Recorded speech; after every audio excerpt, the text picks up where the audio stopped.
திருநெல்வேலி இருட்டுக்கடை அல்வா யாருக்கு தான் பிடிக்காது? வாயில் வச்சா அப்படி கரையிற போல் பக்குவத்தில் கரெக்டாக எப்படி பால் எடுத்து செய்யலாம் அப்படின்ட்டு இந்த வீடியோவில் பார்க்கலாம். இதுக்கு தேவையான பொருட்கள்னால் பார்த்துக்கோங்க. சம்பா கோதுமை 1/4 கிலோ நல்லா சுத்தப்படுத்தி நல்லா வாஷ் பண்ணிவிட்டு அழுக்கெல்லாம் எடுத்துட்டு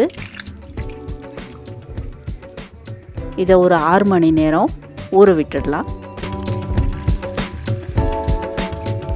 ஊற வைக்கும் போதே நல்ல சுத்தமான குடிக்கிற தண்ணியில் இந்த மாதிரி ஊற வச்சுருங்க.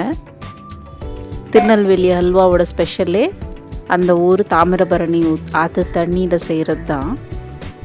ஸோ தண்ணிக்கும் அவ்வளோ இம்பார்ட்டன்ஸ் இருக்குது. 6 மணி நேரம் ஊறினதுக்கப்புறம் பாருங்கள், இந்த மாதிரி பஞ்சு போல் ஊறினதுக்கப்புறம் நம்ம இதை கிரைண்டரில் போட்டு ஆட்டிக்கலாம். 20 நிமிஷம் ஆகும். தேவையான அளவு தண்ணி சேர்த்து நம்ம இது மாதிரி மை போல் ஆட்டி எடுத்துக்கலாம். நல்லா ஊறினா கொஞ்ச நேரத்துலேயே அரைஞ்சிரும். இந்த மாதிரி பக்குவத்தில் அரைச்சி எடுத்ததுக்கப்புறம் இது நம்ம ஒரு ஸ்ட்ரெயினரில் வடிகட்டிக்கலாம்.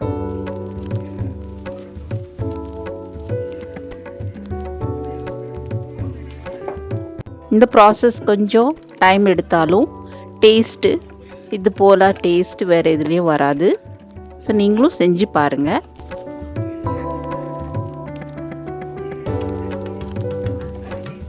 இந்தியன் ஃபுட் சேனலுக்கு முதல் தடவை வரீங்கன்னா அந்த லைக் பட்டன், சப்ஸ்கிரைப் பண்ணுங்கள், கமெண்ட் பண்ணுங்கள். ஸோ இந்த பாலை நம்ம ஒரு 2 மணி நேரம் அப்படியே விட்டுடலாம். மேலே இந்த மாதிரி தெளிஞ்சு வந்திருக்கும். அந்த தண்ணியை மட்டும் நம்ம அப்படியே வடித்து எடுத்துடலாம்.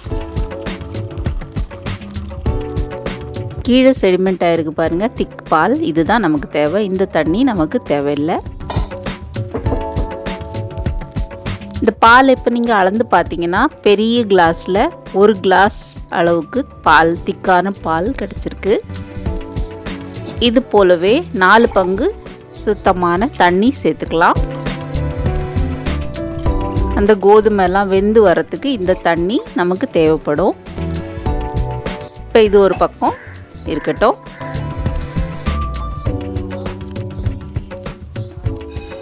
ஒரு நல்ல கனமான வாணலியில் சர்க்கரை 2 பங்கு சர்க்கரை சேர்த்து 1/2 கப் தண்ணியில் 1 கம்பி பதம் பாகு வர வரைக்கும் நாம் பாருங்கள். இந்த பக்குவத்தில் பாகு வந்ததுக்கப்புறம் நம்ம பால் தண்ணி சேர்த்து வச்ச அந்த மிக்ஸ் இதில் சேர்த்துக்கலாம்.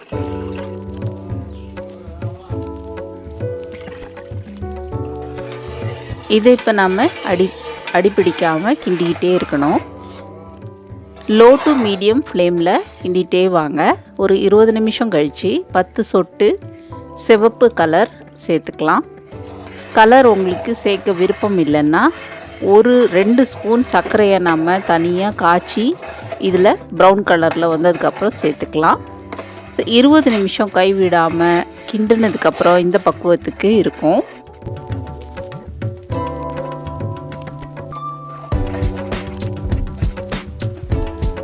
1.5 மணி நேரத்துலேருந்து 2 மணி நேரம் எனக்கு ஆச்சு.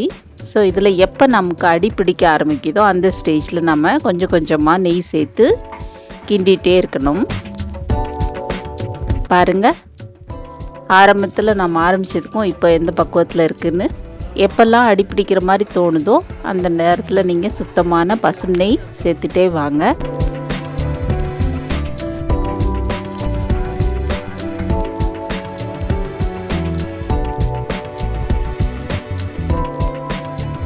இப்போது எல்லா பக்கமும் ஒட்டி இருக்கிறதெல்லாம் நம்ம எடுத்து விட்டு இந்த மாதிரி கிண்டிகிட்டே வரணும். 1/2 லெமன் ஜூஸ் பிழிஞ்சு இதில் சேர்த்துக்கலாம். இந்த மாதிரி முந்திரி, திராட்சை, பாதாம், என்ன ட்ரை ஃப்ரூட்ஸ் உங்களுக்கு இருக்கோ அதெல்லாம் நெய்யில் வறுத்து இது மாதிரி ஸ்டேஜில் சேர்த்துக்கோங்க. இப்போ கிண்டிகிட்டே இருக்கும்போது பார்த்திங்கன்னா வாணலியில் பிடிக்காமல் நம்ம கரண்டியோடு சேர்த்து சுழண்டு வருது பாருங்கள். இதுதான் பர்ஃபெக்டான கன்சிஸ்டன்சி. இப்படி கரண்டியில் எடுத்து போட்டிங்கன்னா அதில் கரண்டியில் ஒட்டாமல் அப்படியே விழுது பாருங்கள். ஸோ இதுதான் கரெக்டான பக்குவம். இப்போ நாம் இதை ஒரு நெய் தடவுன பிளேட்டுக்கு மாற்றிக்கலாம்.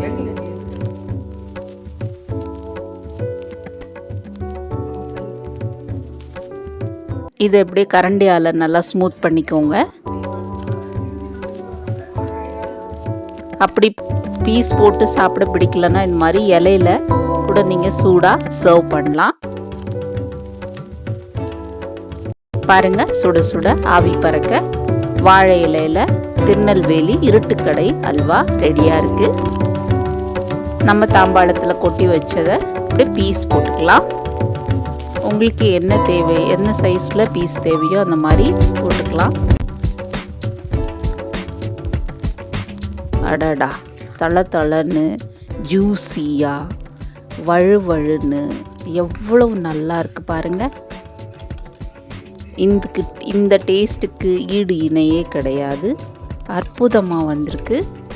நீங்களும் இதே போல் ஒரு ஸ்டெப்பும் கண்டிப்பாக ஃபாலோ பண்ணி செஞ்சு பார்த்துட்டு எப்படி வந்திருக்குன்னு எனக்கு உங்களோட அழகான கமெண்ட்ஸ் போடுங்க. முதல் தடவையாக இந்த சேனலுக்கு வந்திருக்கீங்கன்னா சப்ஸ்கிரைப் பண்ணிவிட்டு அந்த பெல் பட்டனை ப்ரெஸ் பண்ணிவிட்டு போங்க. என்னோட குக்கிங் ஸ்டைல் உங்களுக்கு பிடிச்சிருக்குன்னா ஒரு ஃபியூ வேர்ட்ஸ் சப்ஸ்கிரைப் பண்ணிவிட்டு கமெண்ட்டும் பண்ணுங்கள்.